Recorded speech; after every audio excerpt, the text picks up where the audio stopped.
welcome to the next episode of Kitty Club, episode 4. The episode today features a really awesome artist and great streamer here on Twitch, KaptivateTV. He is an amazing artist, and you guys will get to know him even better here in a little bit. But he loves Nekopara, and if you guys don't know, I also love Nekopara, so yeah, we bonded immediately over that. But yes, thank you guys so much for being here. I really appreciate it, and I hope that you guys are looking forward to a good day. Today we are going to be trying the Tazo Dessert Delights tea. It is a vanilla bean macaron sugar tea. It's a bit of a mouthful, but it looks absolutely delicious. And so that's going to be our first time trying that. And then I will also be trying Captivate's favorite Thai tea. It's an authentic Thai iced tea. So I'm excited to try that because I've never actually made Thai iced tea like by myself. So yeah, I'm really excited to try that as well. Without further ado, guys, we're gonna go ahead and switch on over to the brewing screen. Now is your chance, you guys, to go ahead and brew this month's tea. Okay? All right, guys. I'll see you at the cafe soon. Okay? BRB.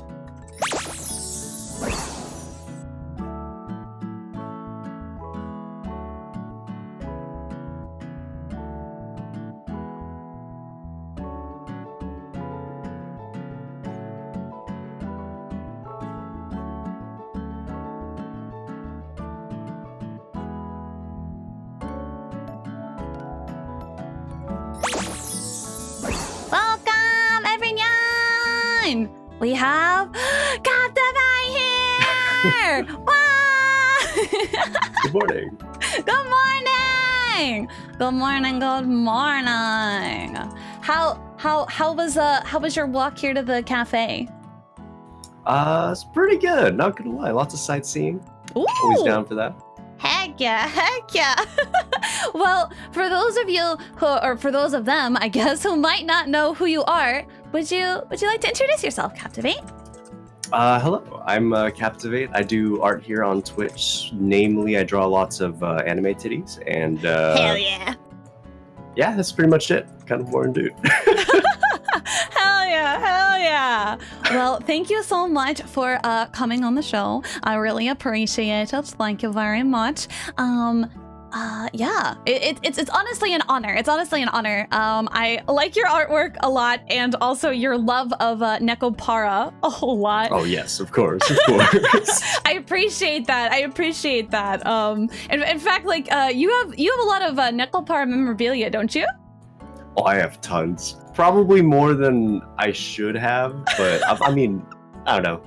I'm a really big fan of the series. It's the reason why I'm even an artist in the first place. So I feel like I owe a lot to it. So I obviously have to throw all of my money at the merchandise. That's true. It's only fair, you know? Exactly. I never knew that about you. Like, how'd you get into art then? Please, is this a story you can tell us?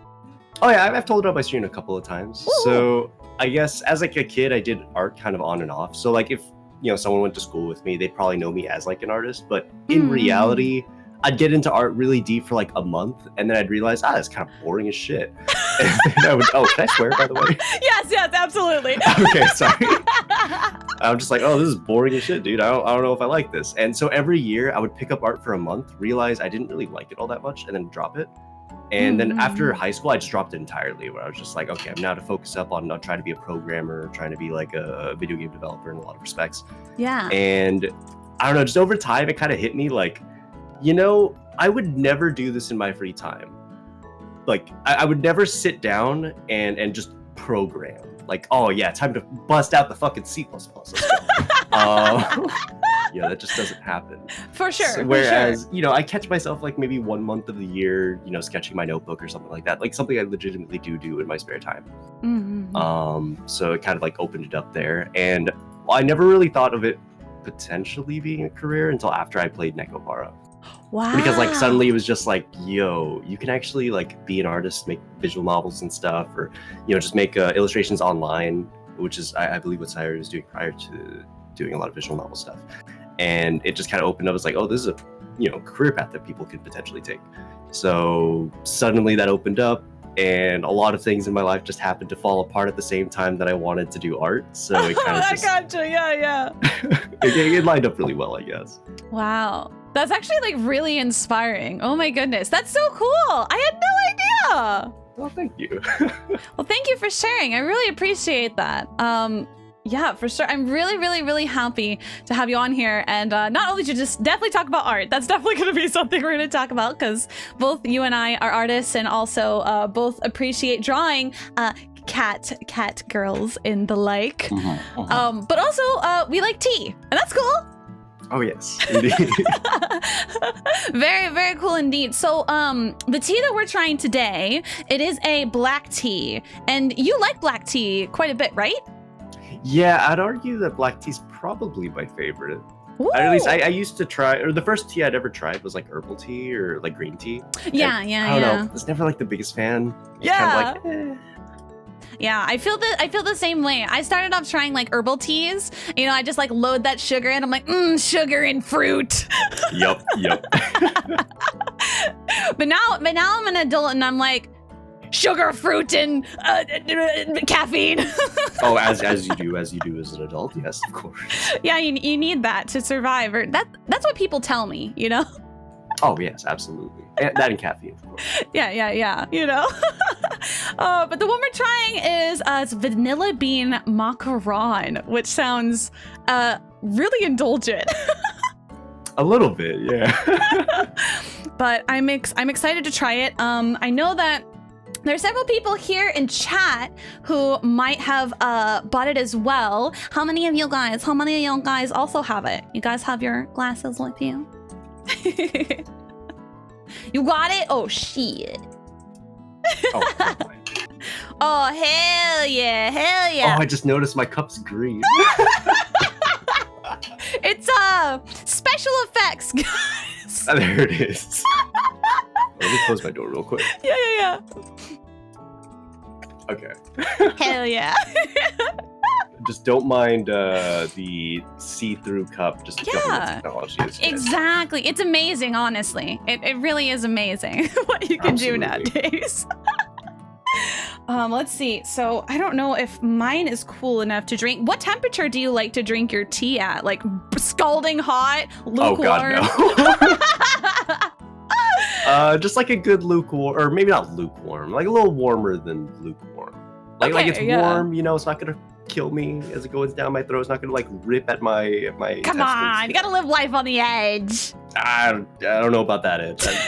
You know, like if it's the edge of like a pool and you know there's just like a water surface like right below it, like sure. Okay. Edge of a cliff, I don't know, man. You're not that much of a risk taker. No, not at all.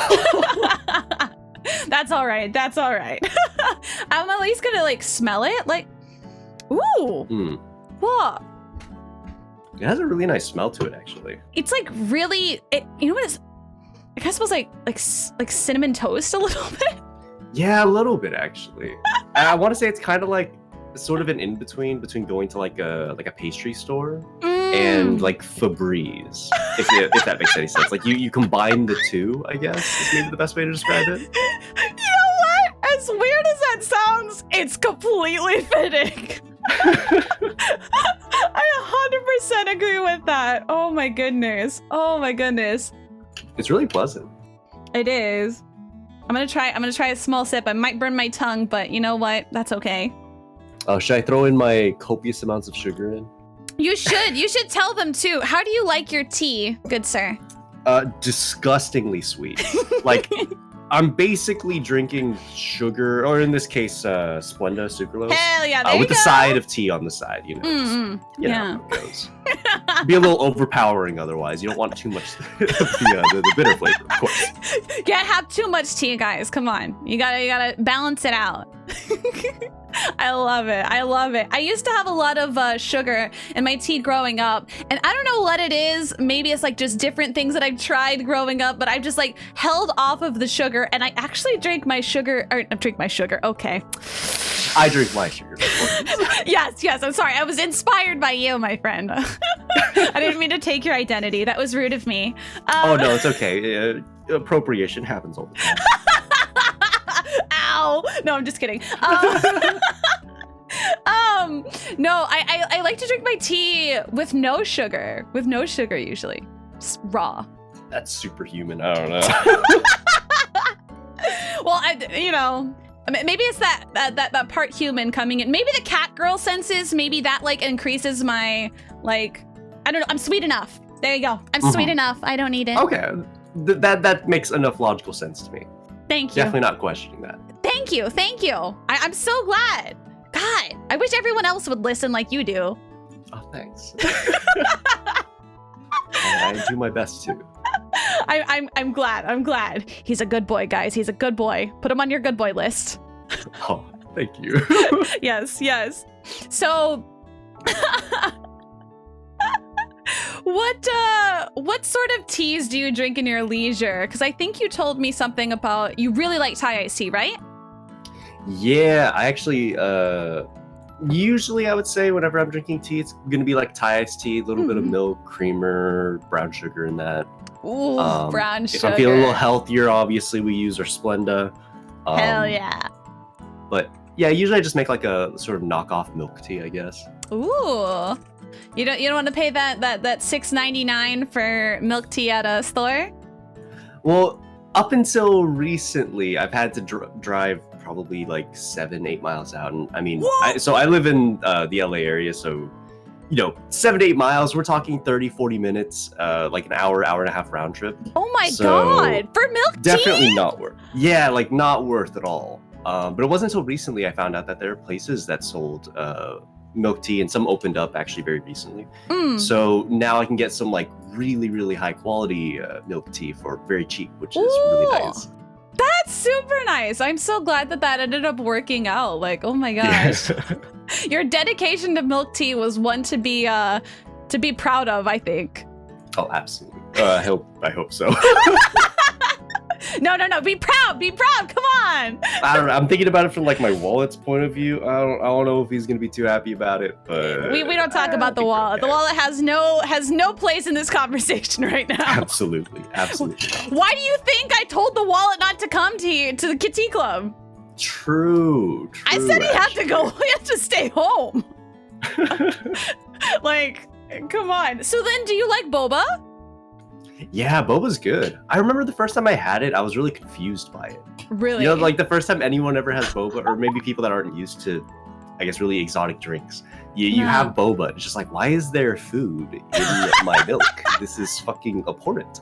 But then you try it, and it's actually like really sweet and actually kind of good, That's so true. For those of you who don't know what boba or bubble tea is, it's a milk, usually like a milk-based drink with tea in it, with tapioca pearls that have been boiled and like softened, and you're very much it's a manual job procedure. I don't know how to say this right. You have to chew up the balls. You can't just suck them all down, and if you do, you might choke.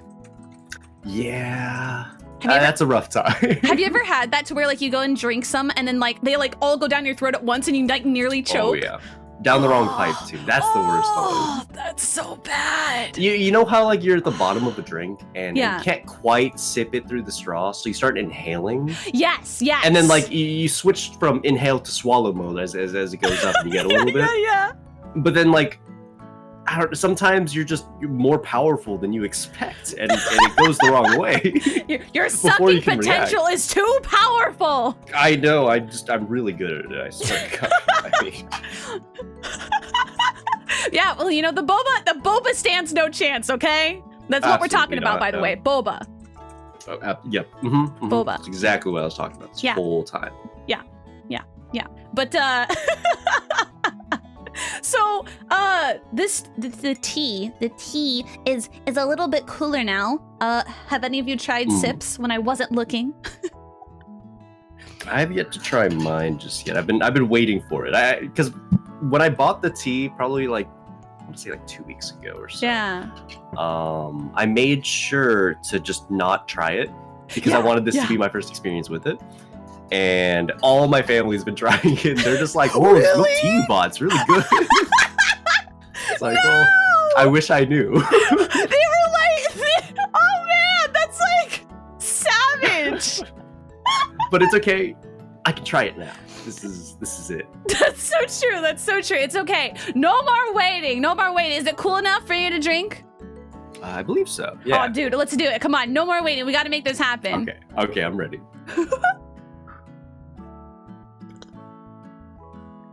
Wow. That's really pleasant. Wow. That's really good.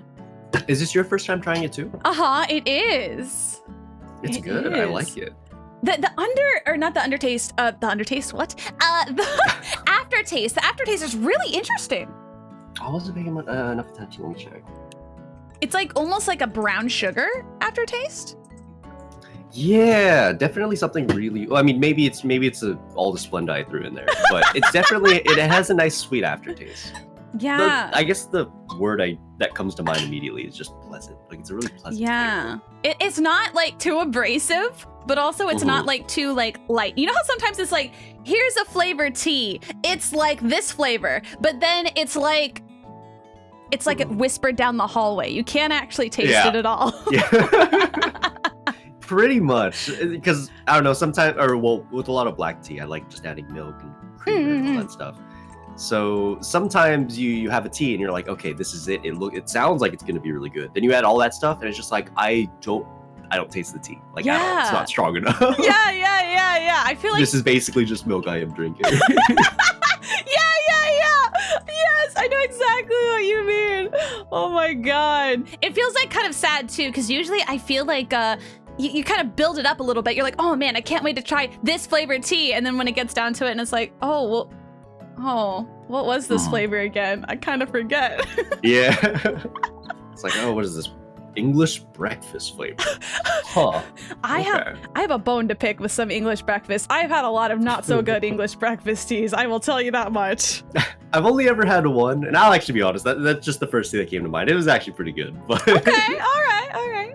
Not throwing shade. Whatever brand that I had was at least okay. Yeah. I feel like it really, some brands you can taste and it's just cheap. You know, that they just threw something in there like, here you go, this is the thing. And other ones, it feels like, I don't know, there's a little bit more basis to it. It's like, oh, okay. You know, like I feel like you spent a lot of time tasting. Dude, I would love to be a taste tester for new teas. That would be really cool, actually. I mean, so long as there weren't any like weird side effects, like you're some kind of guinea pig trying it, you know what I mean? It's like, well, we haven't actually tested it out for the public just yet, nor have we done the actual testing on rats. So you guys are going to be the first ones to try it. The scientists are over in the corner sweating. It's like, okay, this one causes blood clots. Good to know. That guy had a stroke. Oh god! They have their lawyers on speed dial, you know? Well, that's why you signed the waiver before. Of course, you know? We all know tea testing is just what a dangerous job that is. Oh my god, like don't even get me started. I knew a girl who tested a cranberry tea once. Never heard from her again. Oh, I wouldn't expect to hear from her, to be honest with you. Have you ever done any like taste testing for anything? Because like sometimes they have like open things where it's like, hey, come and test this, new yogurt or something like that. I can't say I've ever done like that. I mean, the closest thing to a taste test I've ever done is just, you're walking around Costco. They got those free samples. I like to just embellish that a little bit, like, man, I tried out all the premium prototype flavors. They were pretty good. And my opinion on it really, really made a difference. I'd like to think so. That is the reality I live in. I choose to live in that one. And you know what? I'm proud of you for choosing to live in that one, because it's a good one. It's a good one to live in, because let's be honest. Why would they have them out there unless they wanted your opinion and they valued your opinion? Come on. Yeah, I mean, they offered it to me personally. The guy actually called me over. He's just like, hey, man, we need you. In not so specific terms, you know what I mean? Oh, of course, of course. But they're like, we need you in particular to try this drink. Wow. I'm paraphrasing, of course. Well, yeah, I mean, it's I'm sure it was a time ago. I mean, it's probably at least a year ago, so you can't remember exactly what they said. Oh, yes, exactly, verbatim, but like in a roundabout way. Yeah, totally. Man, you're really popular. I like to think so in my head too.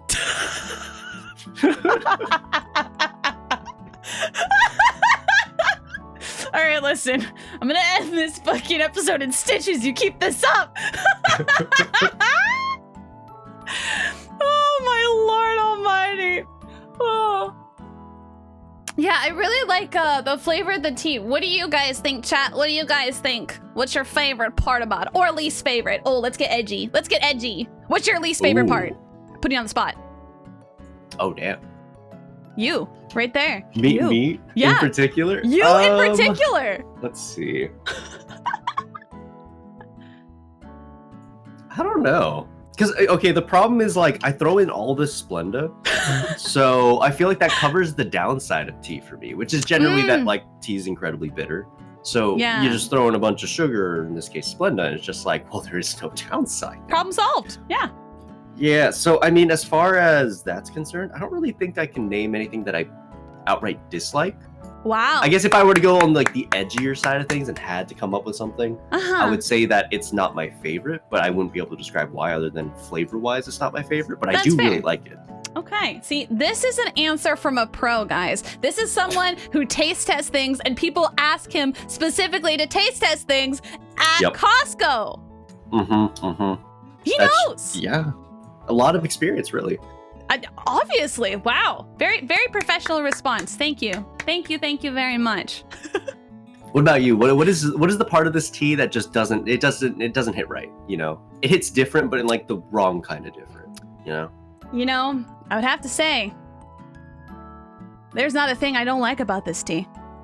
Ooh. Would you say it's your favorite then? Favorite? You know, I am not one to be swayed by a single cup. I need at least a few cups. So, I suppose I could give you an answer, but it can't be today. Tomorrow? Maybe. The day after? Maybe. Today? Not yet. But it's pretty damn good, and it's not worse than my favorite tea. So I'd say it's in the running. It's not worse. Ooh. Yeah. Okay. Yeah. So we're talking at worst top 3 status, maybe? I would say so, yes, because it's like it has that like kind of natural sweetness to it, and like I really like the aftertaste and just the initial taste you when you get it originally. Like I don't know, it's full. It doesn't feel like it's missing anything really. And I think that if I were to add sugar to this, that it would feel like really not delicate, decadent. It would taste like super decadent, like I was like eating or drinking a cinnamon roll, or in this case, a vanilla bean macaron. Oh, okay. Also, is it macaron? I don't actually know how to pronounce that. So, because I've heard macaroon. Is that a different thing entirely? That's a different thing. It's a cookie. A macaroon is another kind of cookie. Well, I guess a macaron's also a cookie. Like a macaroon is like a coconut kind of cookie, and then like a macaron is like I think it's French, right? The little French. Hard to make. Oh god, I took Spanish in high school. I don't know. Oh, so you should be well versed on the. I don't know. I feel like macaroon. Where did macaroons come from? I feel like it sounds like it'd be a French word just because it's got that fancy tinge to it. You know what I mean? Right. Like they just sprinkle it in there, but yeah, I don't know. Would I introduce it to my parents? The tea? Would I introduce the tea to my parents? Absolutely. No doubt. What about you? Would you introduce this tea to your parents? Actually, you already did. Yeah, I mean, indirectly, kind of just announced its presence, really. They've been enjoying the tea without you. A little bit. I mean, they really like it. I don't know where they would rank it on a top list, but dude, I mean, they definitely made note of like, oh, that tea you bought is really good, actually. So I feel like they wouldn't usually do that. Although it's also the first time I bought tea online, so that's true. That is true. So then my question is, would you introduce this tea to would you not introduce the tea to your parents because you already did? Would you marry this tea? Ooh, I don't know if I'd go that far. You know, commitment. It's a big word. That's true. Very long. I mean, I would definitely put this in my top 3, probably even top 2. Wow. I also haven't tried as many teas as like many other people, to be fair. But like of the tea flavors that I've tried, this one stands out as being particularly unique, which I really like. Whereas a lot of the black tea that I've had before, it's good, but it's just kind of samey.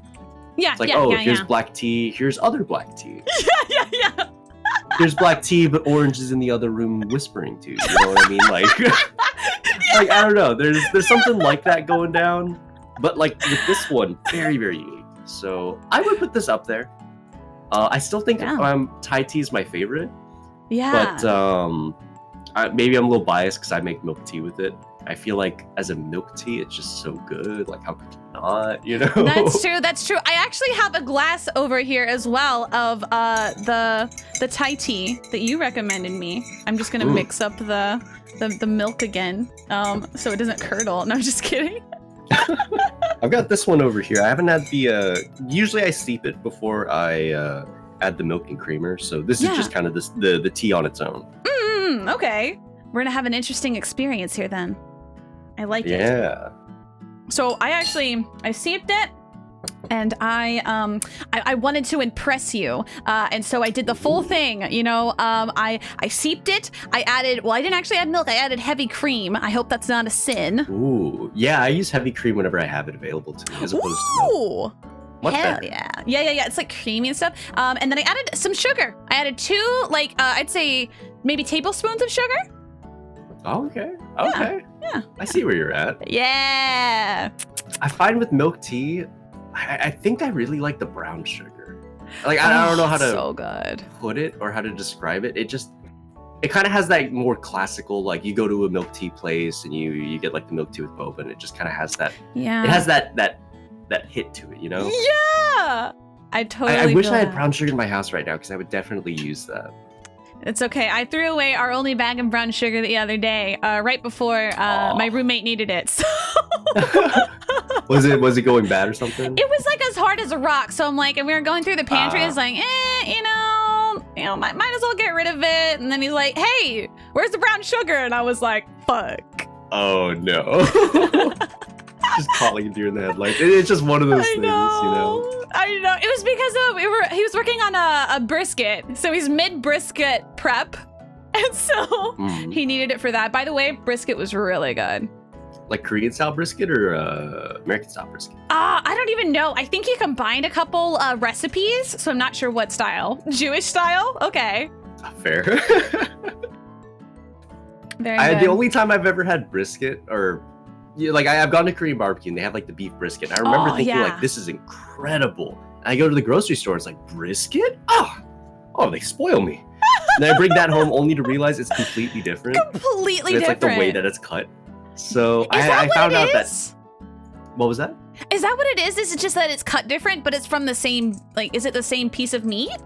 I think so. I don't actually really know though. If I'm being honest with you, I'm not like some aficionado when it comes to meat. I just eat meat, and meat's pretty good. That's fair. That's fair. What I found is that if I drive out about, I'd say 35, 40 minutes away, there is a nice Korean grocery store, and on the weekends they actually cut Korean barbecue style meat. Yeah. So if I go there Friday, Saturday, Sunday, they'll actually like provide that, and then I can just take that home and cook it. It's so much cheaper than going to like Korean barbecue, where it's $30 for a full Korean barbecue experience. Maybe. Right.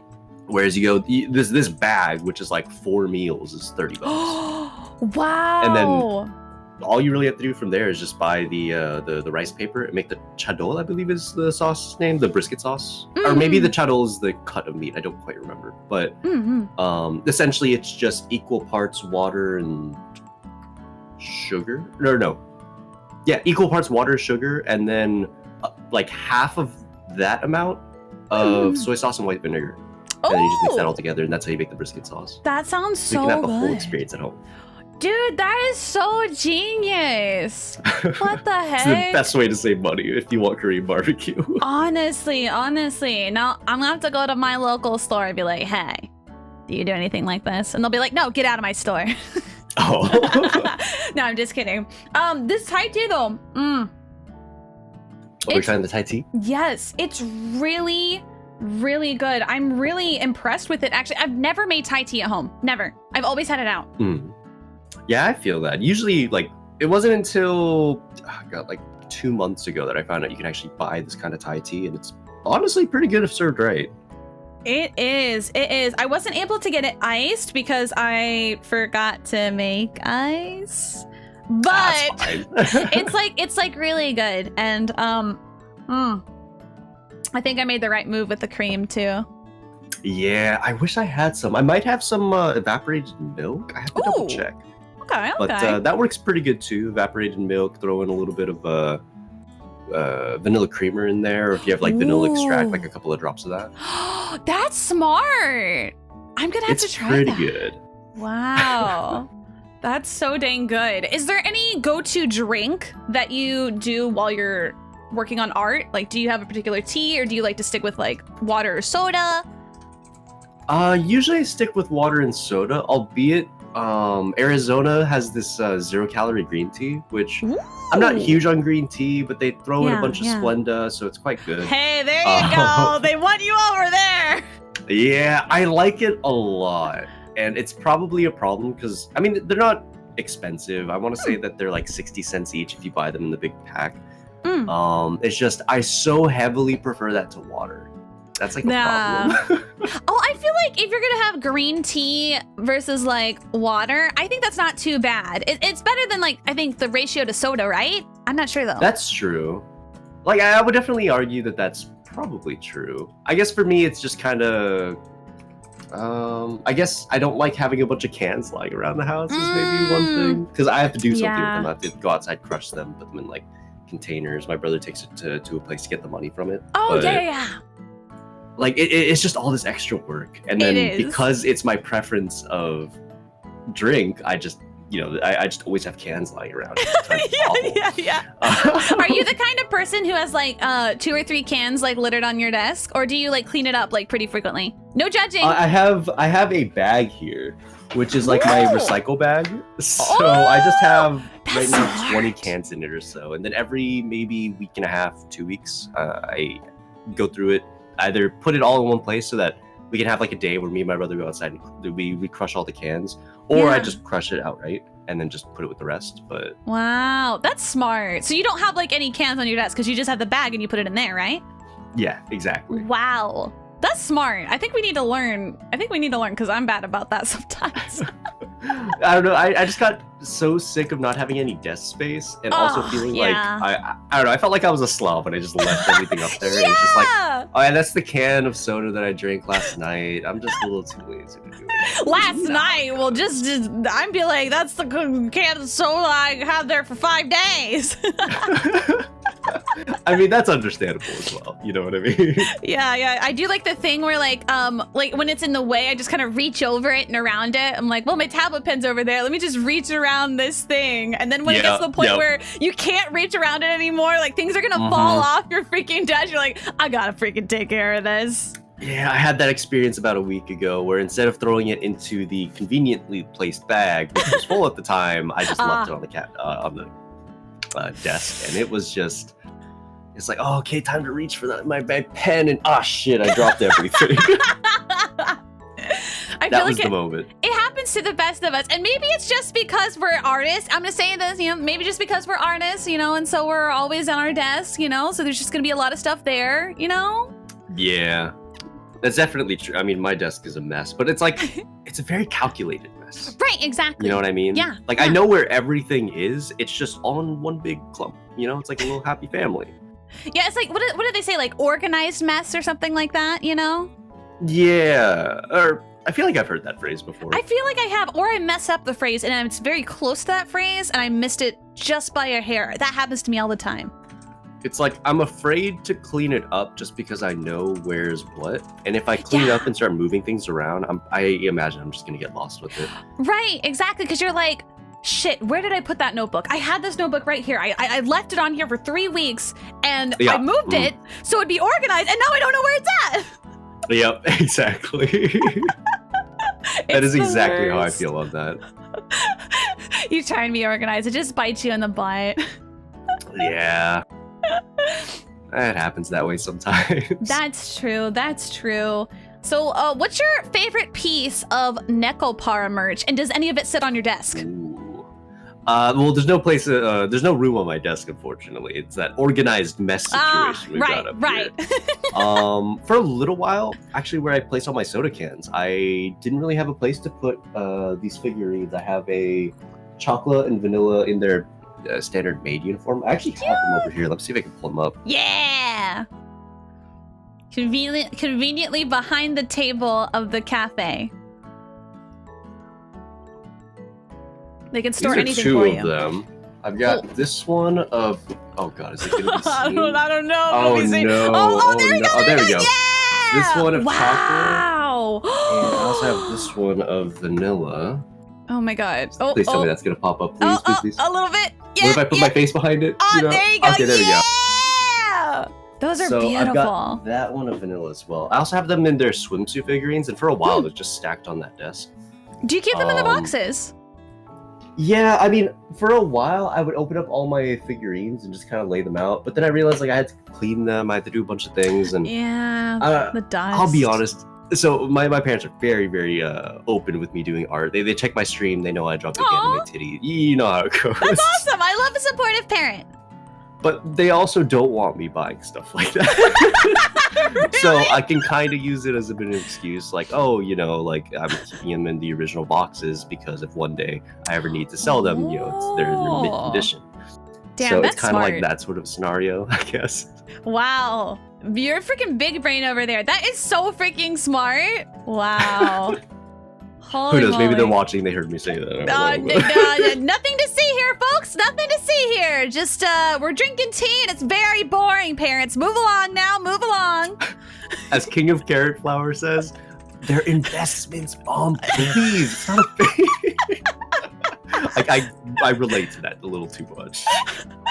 I mean, all things considered, you know, maybe, you know, they're inspiration. So they're helping you continue your dream and your job. They're helping you earn money. I'd say so. Yeah. See? There you go. There you go. I think you could also make the argument Mom? of like, you know, I can use it as like a 3D reference. You know, maybe I want to do a similar pose. And it's like I can turn them around. See? You know? Yeah. Truly understand the makeup of the anime head. You know, because you can actually just turn it around. See? Exactly.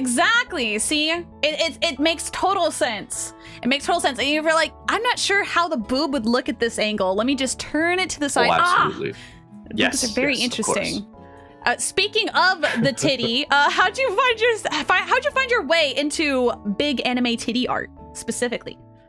So, okay, that story is a little interesting. So when I was first, or maybe not super interesting, but like it's a little interesting, you know?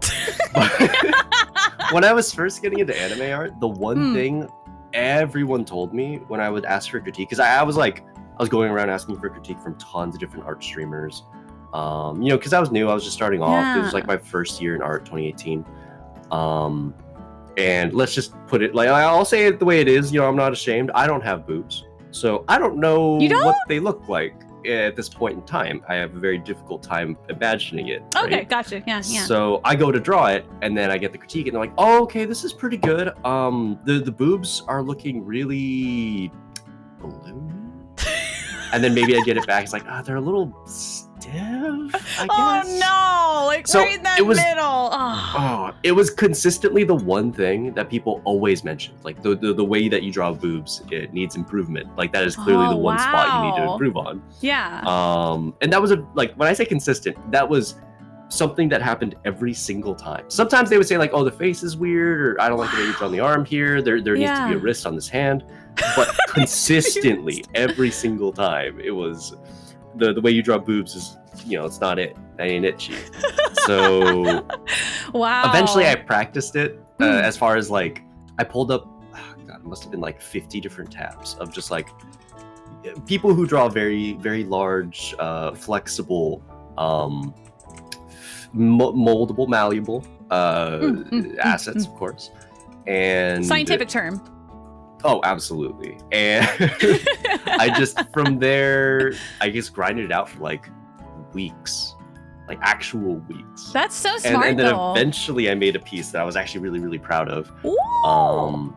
I found that if in the sketching phase, instead of doing boobs on a separate layer, I did it with the rest of the body. I could erase it all together and they could kind of interact a little bit more. I found like little tricks here and there that made it a bit easier. Yeah. And eventually I got to a point where I was like, oh, it actually starting to look pretty good. People stopped mentioning it as being an issue in the piece. Hell yeah. And then from there, it was just like, I wanted to flaunt it a little bit. Yeah, you're like, I worked hard for this shit. I worked so hard on these titties. Exactly. Like 100%. That just makes sense. Yeah, that was the thing. And then as far as like, so I guess on some cases, like, for my own characters, Itsumi Nekomiya, their chest size has actually grown quite a bit over the years. Yeah, because of that reason, like I wanted to flaunt it a little bit, and they're my characters, so I can draw them however I want. Exactly. So I ended up changing that.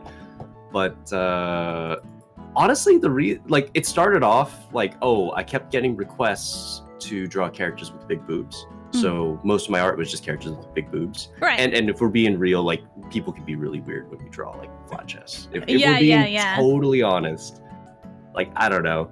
I've gotten a number of comments on pieces with flat-chested characters, and they weren't nice. They called me a P word that I didn't appreciate. No. So I don't know. Man. In general, it just made more sense to draw big boobs. Yeah. If that makes any sense. Yeah, that makes sense. That makes a lot of sense. So then, on the term of like, or on the same topic of all of that, were you like embarrassed at all to draw like kind of like not safe for work stuff? Because I know you've done stuff that's definitely, it's not just like booby, but it's also a little bit showy and a little bit flirty. Is that at all anything that made you embarrassed? Like, did your parents say anything, or were they just like, yeah, this is what you draw, that's fine? Okay, so I guess taking that apart, as far as did I feel embarrassed with any of like the NSFW work? I mean, I would say maybe a little at first, like for the first couple of months. When people, so back, circa 2018, 2019, moving into the start of 2020, me and my brother shared a room, so I just wouldn't draw those things when he was in the room. That's very polite. So that was like one of those things, even though he knew what I drew, like I just wouldn't draw it while they were there. When my parents would come in, I'd always like switch tabs. A little sus looking, but it did the job. Right. I don't know. Eventually, I just kind of accepted like, hey, this is my job, and if I'm limiting the time where I'm working on it, like it's not going to be very efficient, right? That's true. Yeah. So, yeah, eventually, I was just kind of okay with it from there on out, and. I mean, I've even gotten critique from like my parents, I guess. They'll like watch the stream and like, I don't know, maybe back in like 2018 when, TOS was incredibly like inconsistent, let's say. Yeah. Like maybe I was drawing a character who had like their chest binded, right? And there was a lot of like squish going on there, which probably wouldn't be acceptable today, but it was just kind of a thing. And I remember like my dad came in, he's like, oh, this part's looking a little weird, and maybe if you change this, it'll look a little bit more, realistic, right? So I was actually getting like legitimate critique from my parents. Wow. And stuff like that. So they're pretty accepting of me drawing like NSFW type work, I guess. That's awesome. I'm so glad to hear that. I feel like getting parents' acceptance can be really difficult sometimes, especially when it has to do with like that sort of stuff, Yeah, like it's one of the most common things that people ask in the stream, or one of those things that like, when people jump into a stream, they just want to troll you. It's like, what would your parents think if they saw you doing this? Like, how embarrassed would you be? You should be ashamed. And it's just like, they watched my stream. Like, yeah, they're literally that user right there. They just said something, buddy. Imagine if they made an account. That would be. Have they not made an account? No, they just kind of watch through their phone every now and then using the link. But because they know what my Twitch link is, so they'll just pop in maybe for like a 10-minute streak every stream, probably, I'd say. Okay. So I never know when they're watching, but sometimes I'll get a raid from like the other night. I was drawing Iron Mouse. She actually was nice enough to raid, which was super kind. I love her. And I remember, I love her too, by the way. She is incredible. Her content is easily the most digestible if you're somebody who's not into VTuber content. I agree. I showed it to some of my friends who don't even watch anime. They don't know, VTuber content. Really? It's kind of like a niche of anime. And like I showed them Iron Mouse and they were laughing. They loved the stuff. Yes! So I think easily one of the best VTubers to watch if you're new. But, I agree. She was my first VTuber. Yeah, that's honestly a great one to start on. And not only that, I mean, she's an amazing VTuber. I still watch her every day, every day that she streams. But so afterwards, I remember the day after, I think my mom was walking through the hallway and kind of like bumped into her in the hallway, and she was just like, "Oh, you had a lot of viewers last night." Yeah. I try to avoid looking at the viewer numbers, so it's just like, oh, that's fair. But you know she was freaking proud though. She was like, hell yeah! My son getting it! and then I have to explain what a raid is, of course. Right. Yeah. Well, you see, but Mom. Yeah, so I never know when they're watching, but they'll make like little comments like that, like, oh, you know, the piece that you're working on, I like the way it looks, or I like the way you done this, or oh, your viewer count was really high last night, or oh, you got a lot of subs last night. Oh, that's so cute. I love that. Sometimes it makes me feel awkward, but other times it's like, For this is sure. kind of a wholesome thing. Yeah. Right. I feel like that's how it is with parents in general, though, because like sometimes it can be like really nice and feel really good, but other times it's like, I don't know, it's like almost a little bit embarrassing. Not because there's anything wrong with it, but it's just like for example, I was talking to my mom today about something, and so like something silly had happened, and she's like, you know, I think I'm getting adjusted to this whole my daughter's famous thing, and I'm like, Mom, I feel that. You're adorable and I love you, but you are very silly. And then you're just like, let me introduce you to insert top streamer here. Right, I'm just like not even close. But you know what? If I'm famous in your heart, Mom, you know that really means a lot. So wholesome, very very wholesome. Extremely wholesome. Gotta love the supportive parents. Yeah, sometimes I just feel, I don't know. Sometimes they'll bring up the numbers. I just feel awkward because I almost feel like it's like even when nobody's listening to me talk, like you know, obviously there are no like viewers here. I just feel like it's almost cynical looking at like the numbers. Not that it is, because I mean, it should be fairly acceptable. Like, you know, it's your job, right? Like, obviously you should check like how you're doing on your job. But I don't know. I try to leave that stuff up to fate. I don't know.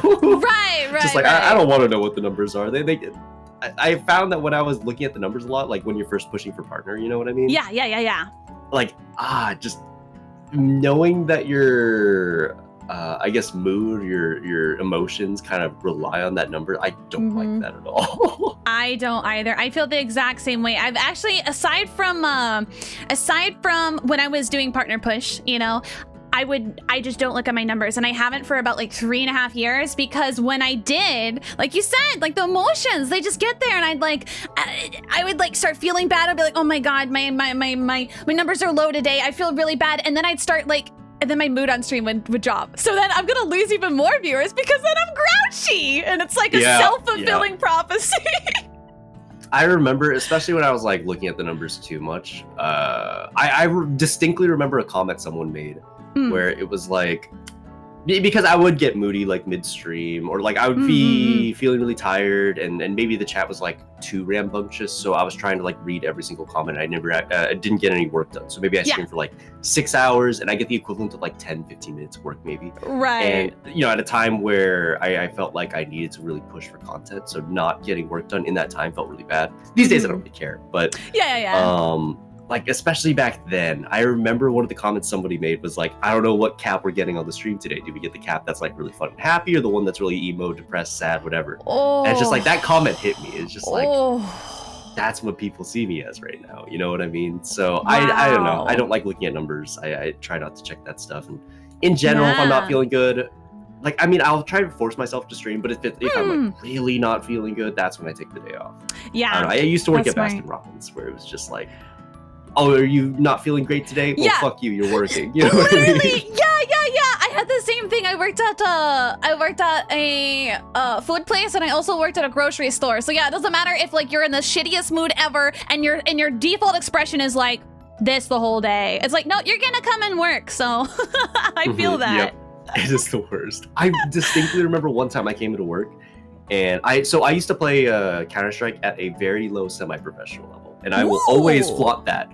But no, you should. So, one time we went to my team that I was playing in at the time, we went to a closed qualifier for a tournament, or open qualifier for a tournament, and we actually won. We beat everybody on the way there, which meant that our next match was going to be in the closed qualifier, where we were going to go against Tempo Storm, which would end up going on to be or Games Academy, which would go on to be Tempo Storm, which would go on to be the team that got to the semifinal or the final of the major and lost. I can't remember the team name, but we were going to go against like legitimate professional teams, like big ones. Yeah. And then we get a call up, and it's just like, hey, so we need to see your demo for that match. And a demo is essentially like a recording from your POV of the game. And they asked for our top frag, the player that did the best.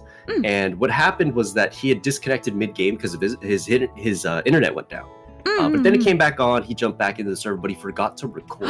So he didn't have a demo. So we got disqualified after winning the whole thing. And we went from like, oh, we're about to play legitimate pro teams to get fucked. So immediately after I got that news, 5 minutes later, I had to go to work. Fuck. I came into work and I was so fucking broken. I was just like, I can't fucking do this. I can't do this. Hi, welcome to Baskin Robbins. How's it going? And in the back of your head, you're just like, fuck me, dude. Yeah. Bro, that's so rough. That's so rough. You have to go with the flip of the switch, you know what I mean? Yeah, so yeah. I at least prided myself on that. Like, even if I was feeling like shit, even if I wasn't feeling good, like I could at least fake being happy. Yeah. Which is, I felt like it was a good skill. Yeah, I think it is a good skill. It is a very good skill to have. And I think that's one of the upsides to like working in like retail and stuff like that, you know, because you do have that kind of like practice on. And it definitely helps with like streaming because, you know, like you said, sometimes you can like push through a bad mood and sometimes even like you can, your mood can increase too. You can get better mood as you start streaming, but then sometimes it's just like you just, you know, you try and it's just not getting there, and it's best to just, you know, call it short or just call it off. I feel like in general the streams put me in like a really good mood because I don't know, when you're drawing all day, you're not talking to anybody. Sometimes you get in your own head, right? So it helps to be able to talk to people, and you know, sometimes you get like all these nice compliments and whatnot, and the occasional troll, but it's kind of funny to clown on them. So right, 100%.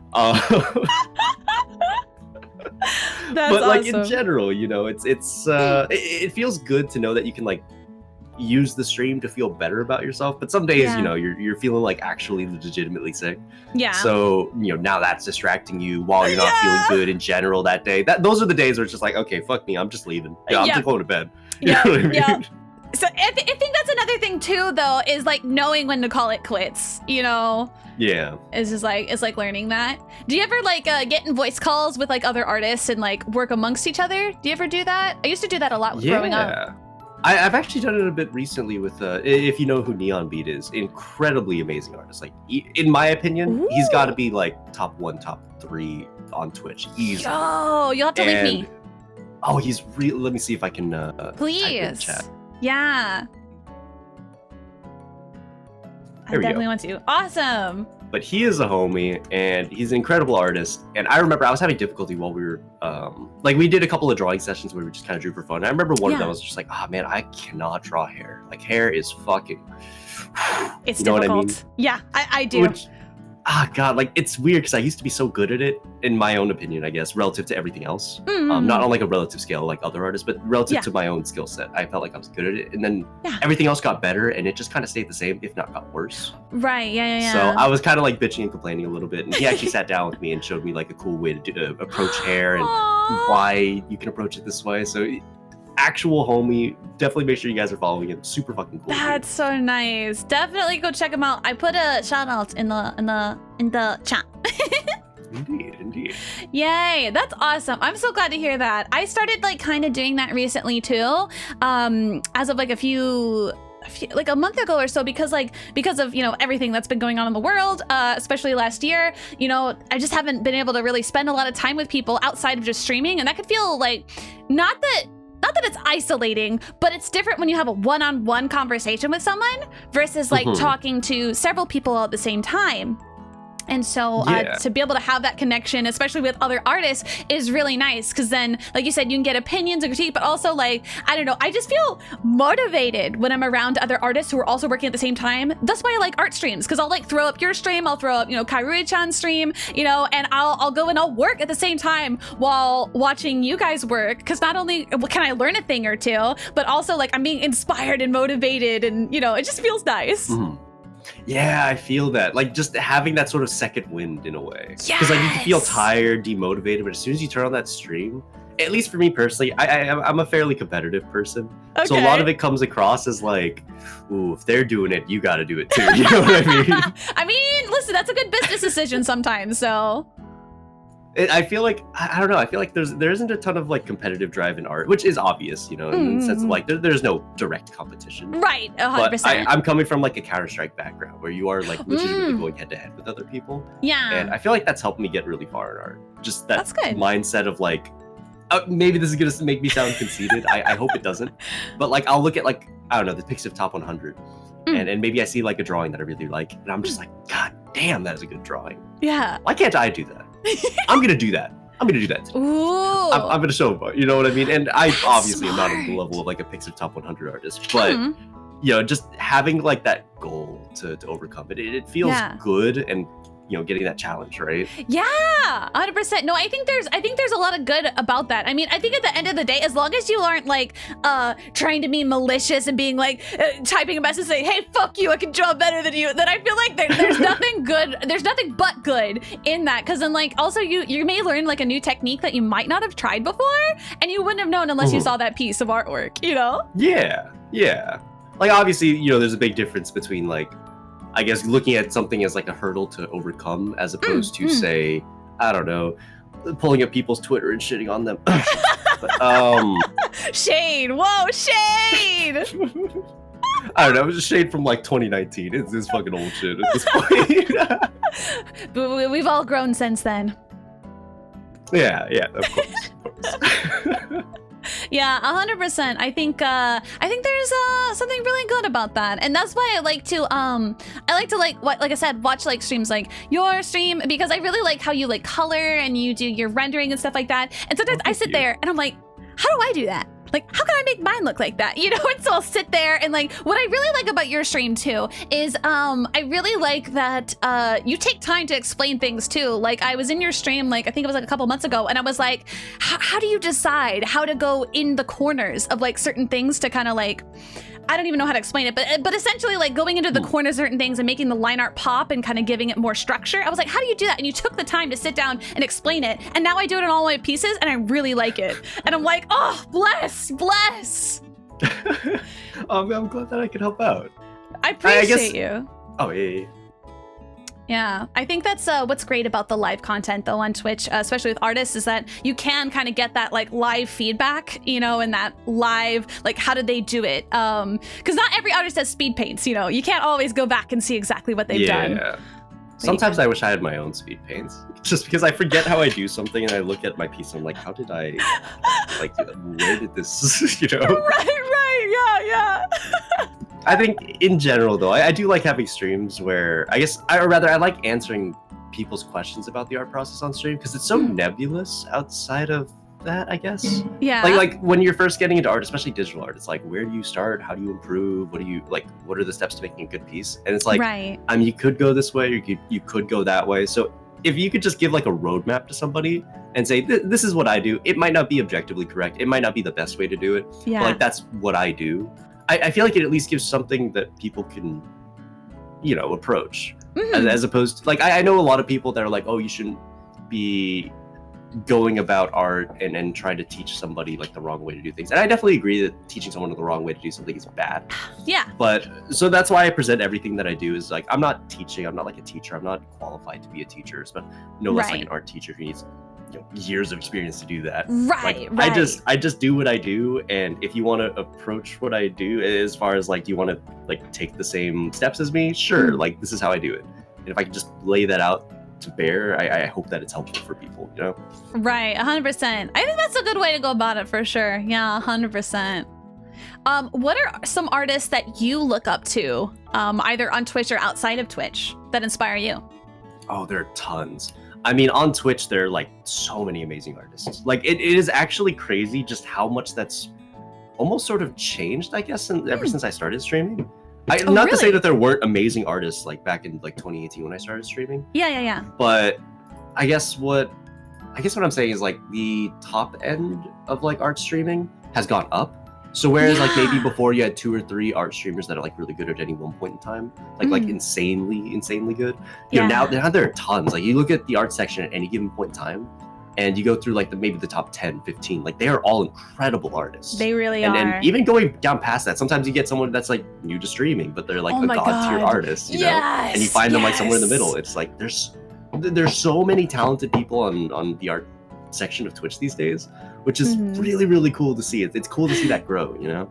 100%. I agree. I think when I first, because when did you start streaming on Twitch, actually? I'm curious.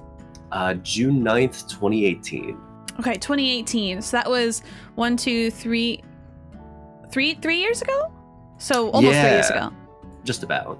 Yeah, wow. I feel like you've been, I don't know. I feel like I've seen your work like longer than that, but maybe my time is just confused because 2021 was a weird year. I don't know.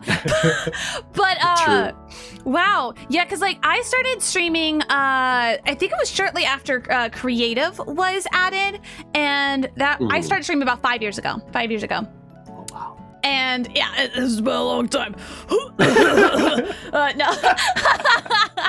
I'm not that old yet. Anyway, but yeah, and so it was like kind of brand new, and there wasn't a ton of people really on there. And that's back when it was just creative. We didn't have the separate, you know, categories as is like art and all that stuff. And so it's really interesting and really cool to see how it's grown, because I think before then, the only places I really knew of that was known for art was like Picardo. Yeah. That was like pretty much it. Yeah, that sounds about right. So it's really exciting that there's more and more people like actually on the platform. And I don't know if you've experienced this, but personally for me, I feel like I've had a lot of positive experiences on Twitch from the art community in general. And I think that's really amazing because like growing up, there are other platforms that do videos where the art communities aren't so great. You know, it's really, really toxic and everyone is kind of cutthroat, you know, like you comment on my video and, you know, how dare your name be here? You know, you're an artist too. Wow. And it feels like here in Twitch with like the raid culture and stuff like that. It's like, yo, you're an artist too? Get the fuck in here. I'm gonna raid you. My community is not your community. We're all friends here. And I'm like, whoa. So it feels really nice. Oh, yeah. Yeah, I 100% agree. I feel like the non-toxic vibe of Twitch is really nice. Like, I feel like at times you can have like some bad actors in that respect. Oh, for sure. You know, there have definitely been points in time where it's like, oh, this asshole is saying like shit about this person or calling them mean names. I feel like that's life though. You know, we can't avoid it. Yeah, it's true. And as the art section gets bigger, that's, you know, probably going to keep happening, I guess. True.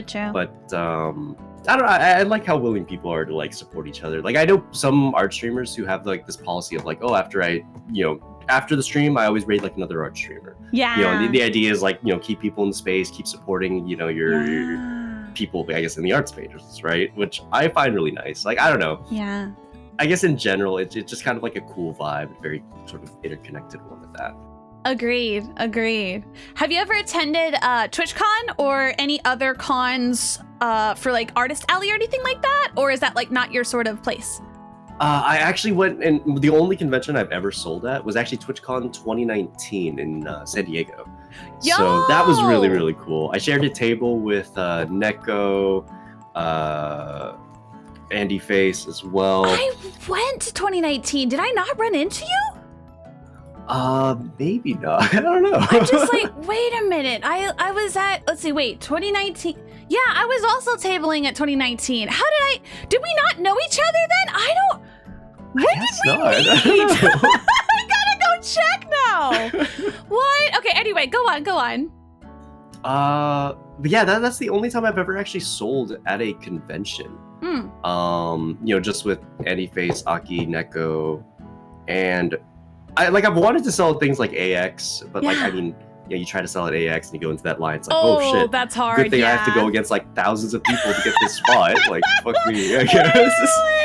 Literally. I know, sometimes it's still a cool convention. I go to AX every year. It's just do you? Incredible experience. I always hear such good things about it. I've never been. Oh, it's amazing. Especially like if you're ever gonna go to AX, I almost feel like the premiere badge is a necessity. Which is maybe a little excessive. So a regular badge is in the realm of like $50 if you buy it early, $100 if you buy it like the day before, you know? Oh, that's actually like really cheap. What the hell?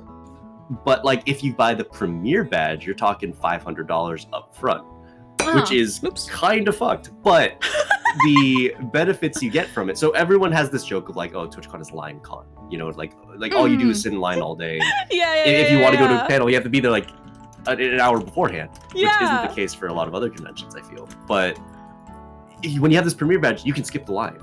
So you can come there 10 minutes before and you're fine. Ooh. You can also buy the hotel early. You can do like so many cool exclusive things. So I feel like that's nice. the way to experience TwitchCon, or not TwitchCon, Anime Expo. Okay. Duly noted.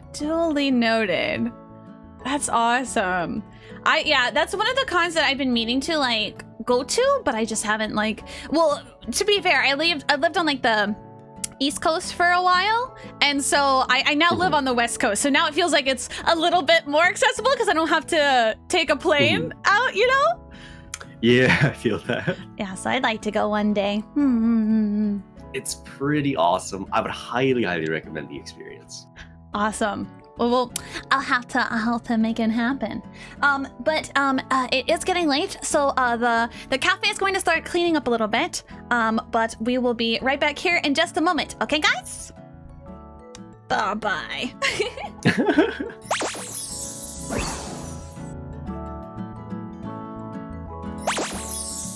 Wow, we're back just like that. Hello. Hello. They've cleaned up all the tables today.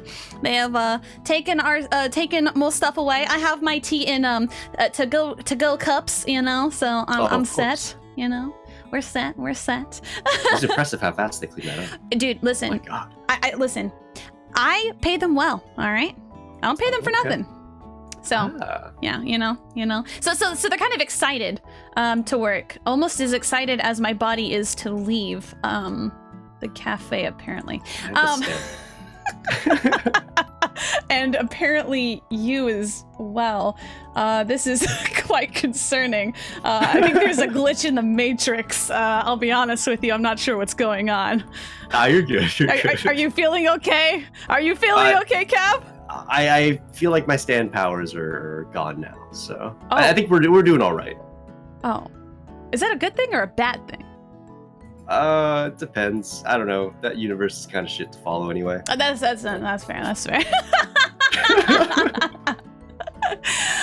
So one of the things I did want to also talk about is you've been doing some really cool projects lately with like merchandise and stuff like that. How's that experience been?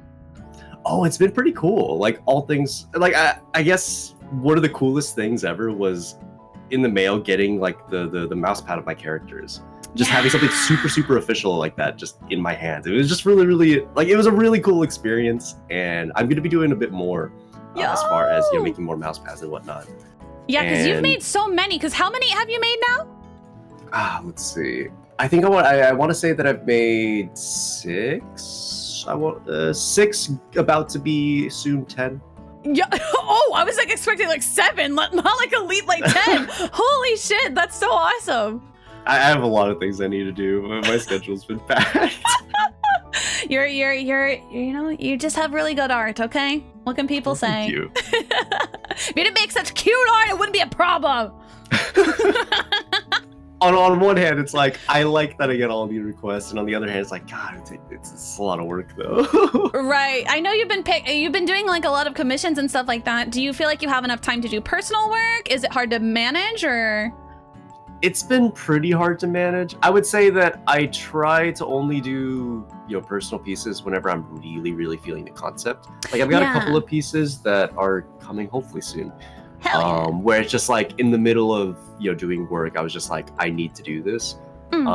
As like kind of a breath of fresh air kind of thing, I feel like we all need that, like in between like client work or commissions or stuff like that. I feel like we need as artists that kind of like buffer in between to kind of like recover and reset. Yeah, I don't know, sometimes grinding out commission after commission, like even if it's stuff that's fun, sometimes it's not great to not be your own boss. Like you feel so much more free when you do your own stuff. Yeah. Whereas like there's this pressure of don't make it look like shit if it's not if it's not for you. Oh god, yeah. It's rough. But like, hey, I mean, I guess we signed up for this. Yeah, that's very true. Part of me loves the creative freedom you can take as well. Like if you're doing fan art, like I love doing fan art of Vtubers, for example. Like that's something that's just truly enjoyable for me. And sometimes I'll get like a commission from the same Vtuber, and the vibe is actually very different. Oh, so really? Like, whereas if I do a fan art of the Vtuber, I can low key kind of play around with the design a lot more. Like it doesn't have to look 100% like them. True. So I can do things like I really like this kind of a hairstyle. What if I added this bit of this hairstyle onto their model because I think it looks kind of cool. Whereas when you have the commission, it's like I should probably stick exactly on model as close as I can. Right. And sometimes I feel almost a little restricted that way. Mm-hmm. If that makes any sense. Yeah, it does. Yeah. From an artist standpoint, that makes a lot of sense to me. Cause like you kind of have an option to kind of do whatever you want when it's a fan art piece. But when it's like a piece for a client, it's like, you know, gotta make the client happy. Gotta make sure that everything's just right. And while it's really fun to work on really fun designs, there is just a bit of pressure with that too. That doesn't come along with just, you know, casual pieces. Yeah, absolutely. 110%. But I mean, heck, with some of the cuties you've been drawing, we love to see it. So thank you so much for your blood, sweat, and tears. Well, thank you. I'm happy to provide. Hell yeah. We stan. So I think we're gonna go ahead and wrap up here now, but I would love for you to please plug yourself, tell people where they can find your stuff, because I'm sure everyone would love to take a look if they haven't already. Ooh, okay. You can find me on twitch.tv/KaptivateTV. I almost fucked that up. And with the same handle at Twitter, Instagram, Pixiv, or I believe Pixiv is just Captivate. That's about it. Hopefully YouTube content coming soon as well. We'll see how that all goes. Awesome. Well, thank you so much, Cap, for coming on the show. I really appreciate it. It was wonderful talking with you, you know. You as well. You know, I appreciate it. But we're gonna go ahead and we're gonna head out.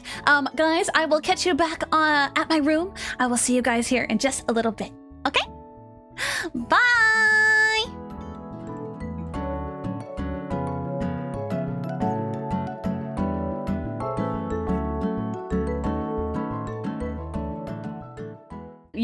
You're really popular. I like to think so in my head too.